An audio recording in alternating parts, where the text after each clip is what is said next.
అందరికీ నమస్కారం. నేను మీ మురళిని. రోజా అరెస్ట్ మీలో ఎంతమందికి ఇష్టం చేతులు ఎత్తండి అంటే ఆంధ్రప్రదేశ్లో ఇంచుమించు 90% హ్యాండ్ రైజ్ చేస్తారు అన్నది చాలామంది అంటున్నటువంటి మాట. ఎందుకు అని అంటే రోజా మాటలకి హద్దు అదుపు లేకుండా పోయింది.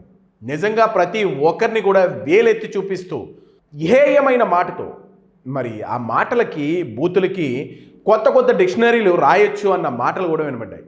ముఖ్యంగా రోజా గారు టీటీడీ దేవస్థానంలో చేసినటువంటి అవినీతి దందా కానివ్వండి, లేదా ఆడుదాం ఆంధ్రాలో చేసినటువంటి అవినీతి దందా కానివ్వండి, భూదందాలు కానివ్వండి, ఒక్కొక్కటిగా బయటపడుతూ ఉంటే అన్నన్నన్న అని ముక్కు మీద వేలేసుకుంటున్నారు. నిజం చెప్పాలని అనుకుంటే రోజా ఈ విషయాలన్నీ బయటపడవు, మన ప్రభుత్వమే కదా అధికారంలో ఉంది, మళ్ళీ నెక్స్ట్ టైం కూడా ఆంధ్రప్రదేశ్ ప్రజలు ఎర్రవాళ్ళు వాళ్ళు మనల్ని ఎన్నుకుంటారు కదా, దీన్ని ఇక్కడితో మనం పులి స్టాప్ పెట్టకుండా ఇప్పటివరకు సంపాదించిందంతా మనం పక్కన పెట్టేసి మళ్ళీ కొత్తగా మనం సంపాదిద్దామని అనుకున్నారో ఏంటో తెలియదు. కానీ ఏ భాగంలో చూసినా ఏ విభాగంలో చూసినా అవినీతి అవినీతి అవినీతి. ఇక వైసీపీ ప్రభుత్వ హయాంలో నిర్వహించిన ఆడుదాం ఆంధ్ర ఈ క్రీడల పేరుతో జరిగిన భారీ అవినీతిపై విజిలెన్స్ నివేదిక ప్రభుత్వానికి చేరింది.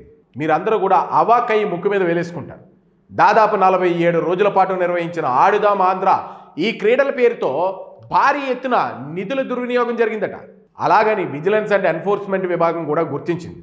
ఏది ఏమైనా ఈ కార్యక్రమం కోసం సుమారు 125 కోట్ల రూపాయల వరకు ఖర్చు చేశారట. అందులో దాదాపు 40 కోట్ల నుంచి 60 కోట్ల మేర పక్కన వేసేశారు. అవకతవకలు జరిగినట్లు ప్రాథమిక విచారణలో కూడా తేలిందని సమాచారం. ఏది ఏమైనా దీనిపై విజిలెన్స్ అధికారులు సుదీర్ఘ విచారణ జరిపి వేల పేజీల నివేదికను సిద్ధం చేశారట. ఈ నివేదికలో మాజీ క్రీడల శాఖ మంత్రి ఆర్కే రోజా, అప్పటి శాప్ చైర్మన్ బైరెడ్డి సిద్ధార్థరెడ్డి పాత్రలు చాలా కీలకంగా తయారయ్యేట. వాళ్ళిద్దరూ చేసినటువంటి పనులకి కీలకమైన ఆధారాలు కూడా సేకరించారట. ఏది ఏమైనా జగన్ గారికి ఇది చెయ్యొచ్చు, ఇది చేయకూడదు, లేదా దీనికి ఇంత అవుతుంది ఇంత అవ్వకూడదు అన్న ఇంకిత జ్ఞానం లేకుండా వాళ్ళు ఎంతైతే అంత, ఎందుకు ఖర్చు పెడుతున్నారో అంత, లేదా దేనికైతే అంత ఇట్లా ఇచ్చుకుంటూ చేసుకుంటూ పోయి జగన్ గారి దగ్గర భజన చేసిన వాళ్ళకి మాత్రమే జగన్ గారు భజన చేస్తేనే ఇటువంటి కార్యక్రమాలన్నీ చేపట్టారు అన్న మాటలు కూడా వినబడుతున్నాయి. మీకు ఒక విషయం చెప్పనా, ఈ ఆడుదాం ఆంధ్రాలో ఇచ్చిన కిట్లన్నీ కూడా నకిలీవే అట. ఈ స్కామ్లో ప్రధానంగా నాసిరకం స్పోర్ట్స్ కిట్ల సరఫరా విజిలెన్స్ దృష్టిని ఆకర్షించిందట. అంటే నాసిరకం వాటిపై బ్రాండెడ్ స్టిక్కర్లు అంటించేసి అత్యంత నాణ్యత లేని బ్యాట్లు, బంతులు, టీషర్ట్లు సరఫరా చేశారట మన రోజా గారు. ఈ విషయం అధికారుల దృష్టి కూడా వచ్చింది. నిజం చెప్పాలనుకుంటే పంపిణీ చేయాల్సిన కిట్లను పక్కదారి కూడా పట్టించారట. ప్రైజ్ మనీని విజేతలకు అందకుండా అడ్డుకోవడం వంటి అంశాల్లో భారీ అక్రమాలు కూడా చేశారట. ఇది విచారణలో కూడా తేలిపోయింది. కొన్ని జిల్లాల్లో కలెక్టర్ నిబంధనలకు విరుద్ధంగా అదనపు నిధులను కేటాయించినట్లు కూడా విజిలెన్స్ విభాగం నిగ్గు తేల్చేసింది. ఈ వ్యవహారంలో ప్రజాధనం ఏ విధంగా పక్కదారి పట్టిందో గణాంకాలతో సహా నివేదికలో పొందుపరిచింది విజిలెన్స్. రోజా సర్వసాధారణమైన మనిషి, సినిమా యాక్టర్ అని మనం అనుకుంటాం.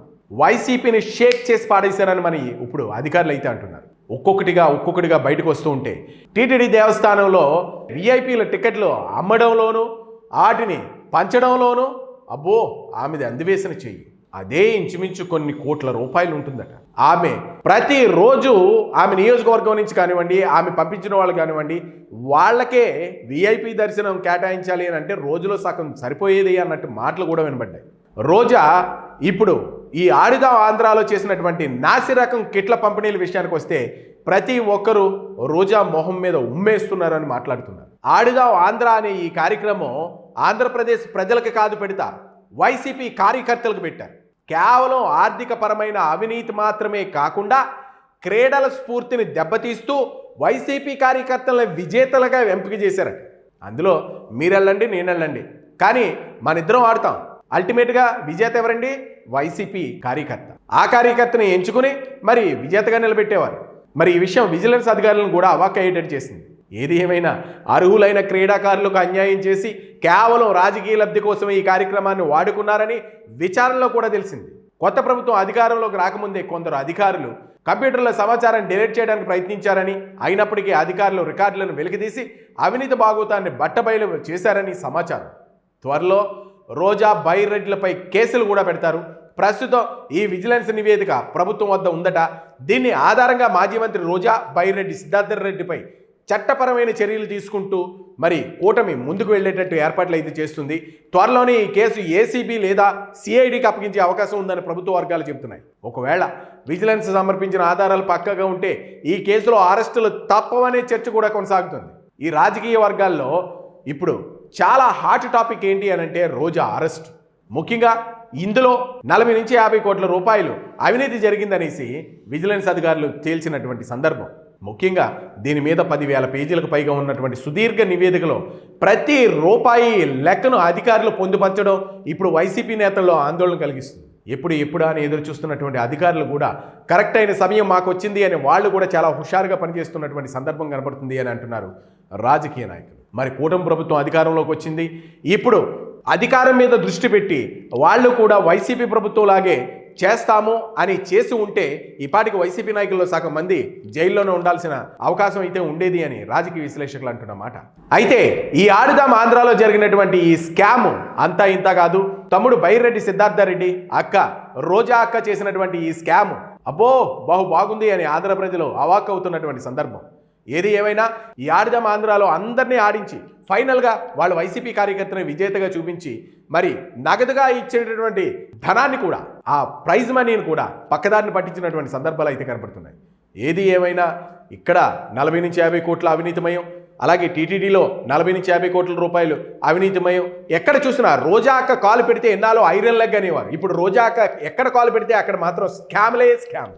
ఆడుదాం ఆంధ్ర, టీటీడీ, భూదందాలు, అబ్బో 1 కాదు 2 కాదు.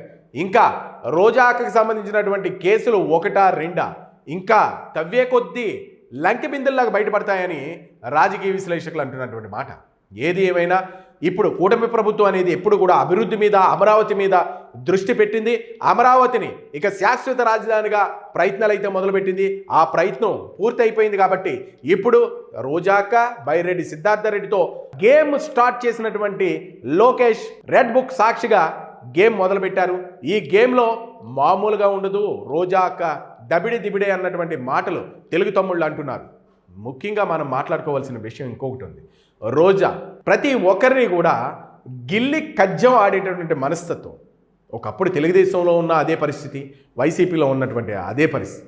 ఏది ఏమైనా నాయకుల్ని ఆమె బురుడీ కొట్టించడం అంటే ఆమె తర్వాతే అని అంటున్నారు. తర్వాత ఆమె స్కామ్ చేయాలి అని తలపెట్టింది అని అనుకుంటే బ్రహ్మదేవుడు కూడా ఆపలేడు అన్నటువంటి మాటలు కూడా వినబడుతున్నాయి. కొడుకులకి బెంజ్ కార్లు, కూతుర్లకి బెంజ్ కార్లు, ఆమె లావిష్ అపార్ట్మెంట్లు, లావిష్ విల్లాలు, ఇట్లా చెప్పుకుంటూ పోతే ఈ కార్యక్రమం ఇక్కడితో ఆగలేదు. అనవసరంగా కూటమి ప్రభుత్వం వచ్చింది, కానీ వైసీపీ ప్రభుత్వం ఉంటే ఆంధ్రప్రదేశ్ను సగం ఆవిడ కొనేసేదేమో. ఏది ఏమైనా ఆవిడ చేసినటువంటి అవినీతి దందా చూస్తే కోట్ల రూపాయల స్కామ్ కనపడుతూ ఉంది. సుమారుగా 125 కోట్ల రూపాయల వరకు ఖర్చు చేయవలసినటువంటి ఆడుదాం ఆంధ్ర ప్రోగ్రాన్ని 40 నుంచి 60 కోట్ల రూపాయలు వెనకేసేశారు అని అనుకుంటే సగానికి సగం డబ్బులతో మాత్రమే ఆ ప్రోగ్రాన్ని నిర్వహించారు. మరి అందులో ఈ డబ్బులన్నీ ఎక్కడికి వెళ్ళాయి, ఎవరి దగ్గరికి వెళ్ళాయి, ఇవన్నీ కూడా విజిలెన్స్ అధికారులు సుదీర్ఘంగా విచారణ జరుపుతున్నారు. మరికొద్ది రోజుల్లో రోజా అరెస్ట్ పక్కా అన్న సంకేతాలు అయితే క్లియర్ కట్గా కనబడుతున్నాయి. రెడ్ బుక్ సాక్షిగా లోకేష్ అసలైన ఆడుదాం ఆంధ్ర గేమ్ స్టార్ట్ చేశారు అన్న మాటలు వినబడుతున్నాయి. మరి ఈ వీడియోపై మీ అభిప్రాయాలు కామెంట్ రూపంలో తెలియజేయండి. లైక్ చేయండి, షేర్ చేయండి. Thank you.